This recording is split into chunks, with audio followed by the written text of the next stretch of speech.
Hello friends, a very good evening. In today's video we are going to discuss all the market फटाफट news. तो जितनी भी आज की न्यूज़ है वो हम फटाफट से एक बार डिस्कस कर लेते हैं। तो दोस्तों आप देख सकते हैं निफ्टी 50 और इवन सेंसेक्स में भी आज हमें गिरावट का माहौल देखने को मिला है। सो निफ्टी क्लोज इज बिलो 15,000। मैं ही बात करूँ सेंसेक्स की, तो सेंसेक्स भी आज हमें 50,500 के नीचे क्लोजिंग बेसिस पे आता हुआ देखने को मिला। आप देख सकते हैं 2 दिनों से हमें लगातार इवन गिरावट देखने को मिली है, बट वीकली अगर आप देखें तो फिर भी मार्केट थोड़ा सा, आप कह सकते हैं इस हफ्ते के हिसाब से मार्केट हमें थोड़ा सा पॉजिटिव ट्रेंड में देखने को मिली इंस्टेड ऑफ 2 दिन की गिरावट के बाद भी। आप देख सकते हैं मेजर मार्केट को ड्रैग करने वाले आज फिर से बैंकिंग सेक्टर से आप देख सकते हैं काफ़ी ज़्यादा आप प्रेशर देखने को मिला। HDFC bank, ICICI bank drag indices, तो इन्होंने आज इंडाइसिस को ड्रैग किया। आप देख सकते हैं निफ्टी 50 की बात करें तो निफ्टी 50 में आपको पता ही होगा कि टॉप 50 स्टॉक्स को इन्वॉल्व किया जाता है। तो दोस्तों आज की गिरावट के पीछे का रीज़न आप समझ ही चुके होंगे। जब इतनी गिरावट होती है तो यहाँ पे हमें FIS और FIS का डाटा देखना पड़ता है। तो as per NSE official website आप देख सकते हैं FIS ने आज 2000 करोड़ के आसपास की सेलिंग की है। वहीं DIs ने भी क्या किया है, DIs ने भी जहाँ पे 1191 या फिर आप कह सकते हैं 1200 करोड़ की सेलिंग है। तो नेट सेलिंग आप देख सकते हैं रफली 3200 करोड़ की आसपास हुई है दोनों की मिला के FII और DI की वजह से। बट मेजर कंट्रीब्यूटर क्या है FIIs। तो जब भी FIIs इतनी लार्ज क्वांटिटी में 2000 करोड़ या 3000 करोड़ माल बेचेंगे तो डेफिनेटली वो मार्केट के सेंटीमेंट्स को डाउन ट्रेंड में लेके आता है। तो ये चीज़ के ऊपर आपको हमेशा फोकस रखना चाहिए। बात करते हैं टेस्ला और टाटा मोटर्स की पार्टनरशिप से रिलेटेड। तो हमने काफ़ी टाइम पहले देखा था इवन जैन मंथ में कि एक ट्वीट आया था जिसमें बातें चल रही थी कि टाटा मोटर्स और टेस्ला आपस में डील कर सकते हैं इलेक्ट्रिक व्हीकल से रिलेटेड। इसके बाद हमने देखा टाटा मोटर के स्टॉक ने भी क्या तूफानी रफ्तार पकड़ी थी। इसके अलावा हमने देखा था एक ट्वीट भी बहुत फेमस हुआ था, तेरे मेरे प्यार के चर्चे दुनिया की नज़रों में आ गए। आपने शायद सुना होगा, काफ़ी वो फेमस हुआ था। बट फाइनली ये डील नहीं होगी। आप देख सकते हैं there is no dialogue with Tesla, Chandrasekaran on tie up rumours. तो चंद्रशेखर ने टाई अप र्यूमर्स के ऊपर कहा है कि there is no dialogue with Tesla with us there is nothing. तो उन्होंने बोला कि यहाँ पे कुछ भी नहीं ऐसा चल रहा है। चंद्रशेखर ने इवन आप देख सकते हैं TY को ये सारी बातें बोली हैं। उन्होंने बोला है कि टाटा मोटर और इट्स ये जो ब्रिटिश कंपनी है जैगुआर एंड लैंड रोवर, वो दोनों मिलकर अच्छा काम कर रही हैं और उन्हें किसी भी there is no need for any outside partner. तो इन्होंने लास्ट में ये बात भी कही है, there is no need of for any outside partner. तो हम कह सकते हैं कि फ़िलहाल कोई भी हमें टेस्ला और टाटा मोटर के बीच में डील देखने को नहीं मिलेगी। तो ये चीज़ आप थोड़ा सा अपने माइंड में ज़रूर लेके चलना। हालांकि टाटा मोटर कंपनी शानदार है, आपको पता है कंपनी के खुद चेयरमैन ने बोला है कि कंपनी विद इन 3 ईयर वो डेट फ्री भी कर देंगे। बट जो भी न्यूज़ मार्केट में चलती है हमें उससे भी अवेयर होना चाहिए। Call on bringing fuels under GST to be taken closer to GST council meet Sitharaman. तो सीतारमन ने कहा है कि अभी जो भी GST काउंसिल मिनिस्टर की जो मीटिंग होगी उसमें हम सारी चर्चाएं करेंगे कि किस तरह से हम जो प्राइसेस हैं डीजल और पेट्रोल के, वो हम किस तरह से GST के अंडर लेके आ सकते हैं। क्योंकि आपको पता है कि हम देखते हैं स्टेट वाइज हर स्टेट का अलग पेट्रोल का हमें दाम देखने को मिलता है। तो देखना होगा किस तरह से इस पर सारी चीज़ें आने वाले टाइम में क्लियर होती हैं। आज आप देख सकते हैं विप्रो के स्टॉक में हमें शानदार गिरावट देखने को मिली, लगभग 4% के आसपास की। Post IT firms largest acquisition ever. फिलहाल IT फर्म ने बहुत बड़ा एक्विजिशन किया, बट इसके बावजूद भी आज देख सकते हैं स्टेट हमें मार्केट गिरावट में देखने को मिला है ये शेयर मार्केट में। तो रीज़न तो दोस्तों यही कहूँगा कि कंपनी में तो कोई प्रॉब्लम नहीं है। विप्रो को तो आप कभी भी किसी भी लेवल पे लेके इसको होल्ड लॉन्ग टर्म के लिए होल्ड कर सकते हैं। बट यहाँ पे क्या है, आपको पता है कि बहुत से लोगों ने यही बाइंग की राय बनाई होगी, बट ऑपरेटर क्या करता है, ऑपरेटर हमेशा इस टाइम पे स्टॉक को गिरा देता है। आप देख सकते हैं इवन जो कंपनी के CEO हैं थेरे डेलापोर्ट, उन्होंने भी क्या कहा है, we are very excited to welcome Capco's admirable leadership team and employee and global client to Wipro together we can deliver high end consulting and technology transformation and operations offering to our clients. तो यहाँ पे even company की तरफ से positive commentary है। Brokerage की बात करूँ तो आप देख सकते हैं क्रेडिट सुइस ने यहाँ पे न्यूट्रल रखा है इसको 500 के टारगेट के साथ। सल्सा ने भी आप देख सकते हैं, सल्सा ने अंडर परफॉर्म रेटिंग दी 460 की। और इसके अलावा आपको देख सकते हैं मॉर्गन स्टैनले ने 410 का अंडर वेट का टारगेट दिया है। बट मैं यही कहना चाहता हूँ स्टॉक ऑलरेडी विप्रो का बहुत मूव कर चुका है। अभी आप चाहें तो थोड़ा सा, अगर आपने जोखिम नहीं लिया है तो अवॉइड भी कर सकते हैं। बाकी आपको लगता है तो कंपनी में कोई दिक्कत नहीं है, किसी भी लेवल पे आप फाइनेंशियल एडवाइजर का हेल्प लेकर बाई कर सकते हैं। तो दोस्तों हिरानबा का इंडस्ट्री, आपको पता होगा हिरानबा इंडस्ट्री का आज IPO लिस्ट हो चुका है। हमने देखा किस तरह से 43% प्रीमियम की पे इशू प्राइस के लिस्ट होता हुआ देखने को मिला है। इसका बेसिकली इशू प्राइस था जो अपर बैंड 627 का था, और ये इशू आज हमें 900 रुपीज़ के आसपास होता हुआ देखने को मिला। इसके बाद की बात करूँ तो आप देखना होगा कि 945 के अराउंड का इसने हाई भी लगाया और लो भी 813 के आसपास इसने लगाया था आज के दिन में इंट्राडे लो। बट मैं यही कहना चाहता हूँ, अगर आपको लगता है लॉन्ग टर्म के हिसाब से, तो लॉन्ग टर्म के हिसाब से आप चाहें तो अभी फ़िलहाल इस कंपनी को थोड़ा सा रुक भी सकते हैं, क्योंकि स्टॉक बहुत ज़्यादा ओवरबॉट हो चुका है। थोड़ा सा आप चाहें तो अवॉइड अभी फ़िलहाल कर सकते हैं। तो फ्लिपकार्ट भी अपना आईपीओ लेके आ रहा है, कहाँ पे, बट यूएस मार्केट में। देख सकते हैं Walmart on Flipkart exploring US IPO through SPAC route. तो एसपैक रूट क्या है? It is basically special purpose acquisition company.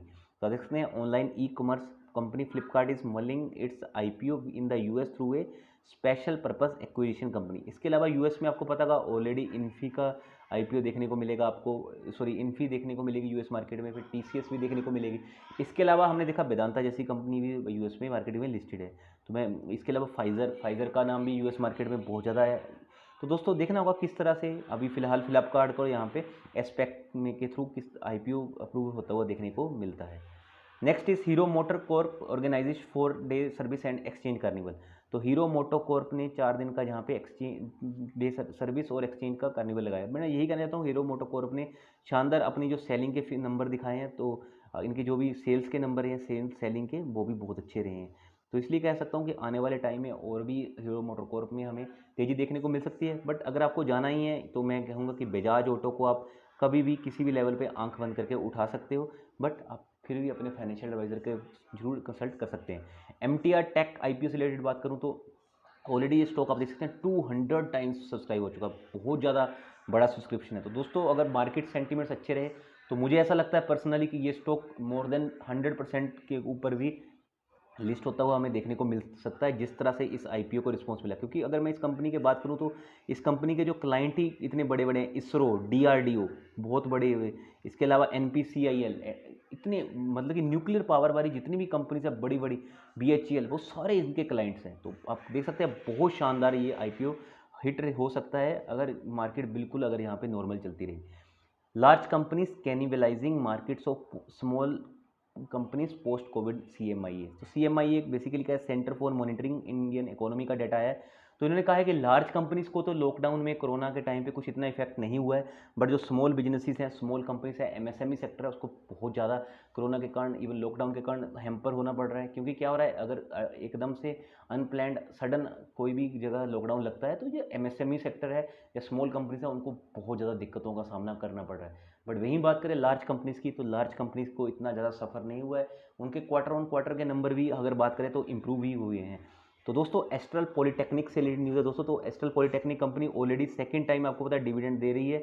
इससे पहले भी इन्होंने डिविडेंड दिया था, तब दिया था इन्होंने 1:5 में, अब दिया है 1:3 में।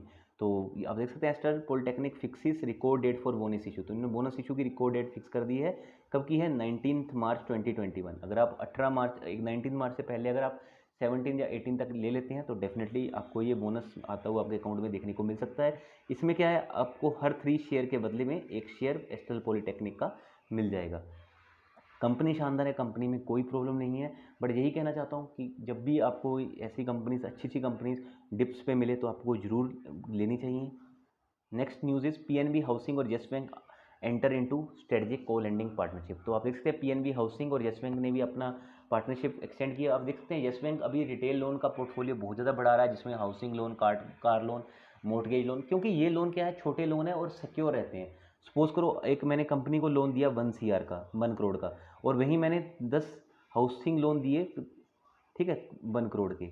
अगर यहाँ पे सपोज करो कंपनी का एनपीए हुआ तो वो पूरा 1 करोड़ एनपीए हो जाएगा, और अगर 1 करोड़ में से एक हाउसिंग लोन एनपीए हो तो मेरा 90 लाख फिर भी स्टैंडर्ड एसेट रहेगा, है ना। तो एक 10 लाख, एक जो लोन है मेरा 10 लाख का, वही एनपीए हुआ है। तो इसलिए अब कंपनी यही करने की कोशिशें कर रही है, कंपनी यही चाह रही है कि जितना हो सके इसका जेसमेंट रिटेल सेक्टर इंक्रीज हो सके। Bharti Airtel spectrum debt lowest among peer sales analyst. तो भारतीय एयरटेल का जो स्पेक्ट्रम जो भी कर्जा है वो सभी जितनी भी टेलीकॉम कंपनीज है उनसे बहुत कम है, इवन वोडाफोन आइडिया से तो बहुत ही ज़्यादा कम है इनका स्पेक्ट्रम का जो डेट है। बट सुप्रीम कोर्ट अभी जल्दी, मुझे लगता है 2nd वीक में हो सकता है डिसीजन यहाँ पे, या फिर मैक्सिमम 3rd वीक में डिसीजन सुना सकता है, जो अर्थमेटिक एरर से रिलेटेड इन्होंने रेस किया हुआ है। Vodafone Idea's massive fund raise plan reportedly hit roadblock. तो यहाँ पे वोडाफोन आइडिया के जो फंड रेजिंग प्लान है उसमें भी कुछ ना कुछ रुकावट आती हुई हमें देखने को मिल रही है। आप देख सकते हैं Vodafone Idea is facing another major hurdle in its fund raising talks with foreign lenders consortium led by Oak Hill advisor as a road block.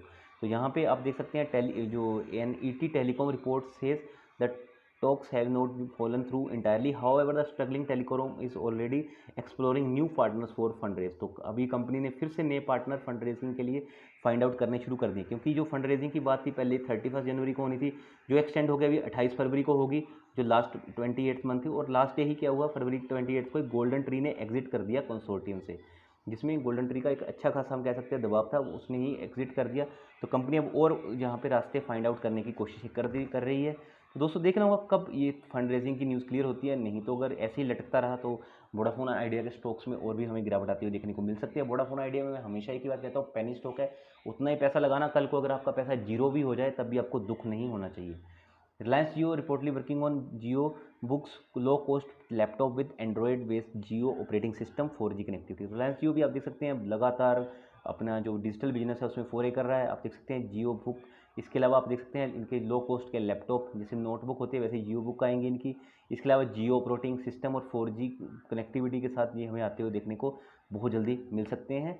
वहीं टक्कर की बात करूं, जो आपको पता है वोडाफोन आइडिया के MD एंड CEO हैं भारत के, उन्होंने क्या कहा है, उन्होंने कहा है कि उनका जो गोल्फिंग लेसन है उससे काफ़ी चीज़ें सीखने को मिलती हैं। उन्होंने कहा कि जो गोल्फ का गेम है वो सेम बिजनेस की तरह है, जैसे आप गोल्फ को आप एक लॉन्ग टाइम के लिए गेम खेलते हो, जैसे लॉन्ग गेम है, वहीं बिजनेस भी एक लॉन्ग गेम है। आपको हर मुसीबत, हर जो सिचुएशन होती है, टफ सिचुएशन, रिजिड सिचुएशन, आपकी लाइफ में काफ़ी टाइम ऐसा होता है कि आपको दुख भी आते हैं और खुशियाँ भी आती हैं, तो बिजनेस में भी सेम चीज़ें चलती है। तो बिजनेस को उन्होंने यहाँ पे बोला है गोल्फ की गेम की तरह है। तो उस हिसाब से उन्होंने कहा कि गोल्फ की गेम से ही उनको काफ़ी लेसन यहाँ पे आते हुए देखने को मिले हैं।